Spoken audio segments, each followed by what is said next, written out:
3. I come from a Jain family, living with a Muslim girl in one room and sometimes sharing food in the same plate.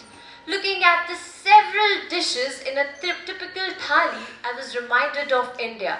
Just like several dishes which are onto the plate and they need not to taste the same. Like some are bitter, some are sour, some sweet, some spicy and some cold.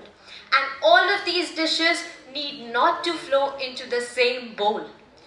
But at the latter, they all combine at our palate and give us an amazing taste. So just imagine how beautiful and replenishing the unity of our country could be. Greetings of the day, everyone. I am Yashaswi Jain, an aspirant of BTech Biotechnology from lovely Professional University. And I'm here to present my views on the topic of the ink of uniformity on the page of unity. Nowadays, it's very common to hear different religious communities asking for their own nation. But whenever I hear this, I always think of the same thing. That when did Indians started seeking for a homogenized nation? Moreover, don't these people think that once we get separated amid any circumstances, we won't get to witness the heart-melting moments like Rahman taking care of his neighbor Sharma uncle, and Venkatesh would never get a chance to learn Hindi or Punjabi. Every coin has two sides. One, as we all know, is the diverse India. But on the other hand, are people who say that India has a long history of oppressing religious minorities, bringing up the topic of Hindu-Muslim riots. They forget that India has been a secular nation for thousands of years, as it has benevolently led different religions to grow, flourish and thrive. They forget that Dr. APJ Abdul Kalam was, is and will always be in the hearts of Indians as much as Mahatma Gandhi. They forget that Indian unity is not just a word but an emotion of happiness, an emotion of colors where everybody is colored in the same color on the festival of Holi, a country where Holi is celebrated at Dev Sharif Masjid and unity is seen when Maharashtrian roads happily welcome the procession of both Ganesh Chaturthi and Muharram at the same time.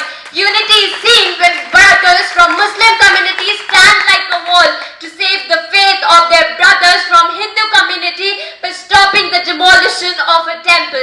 And even after this, if there are differences, then isn't it the responsibility of each one of us to stand for the cause? We, being the youth, isn't it our responsibility to be the change and make this country the real democratic republic of India? Let us not forget, united we stand, divided we fall. And when talking in context to India, where I in Hinduism, N in Jainism, D in Buddhism, I in Sikhism, A in Islam and N in Christianity seen together form Indian, the diverse India. And this is what makes India the incredible India. A belief is the basic essence of life. And it is also stated in the Indian Constitution, Article 25, which says that all people are equally entitled to the freedom of conscience and the freedom to freely profess, promote and practice religion on the basis of public order, health and mortality. Now, the question arises, can we color a diverse country with the ink of uniformity on the page of unity?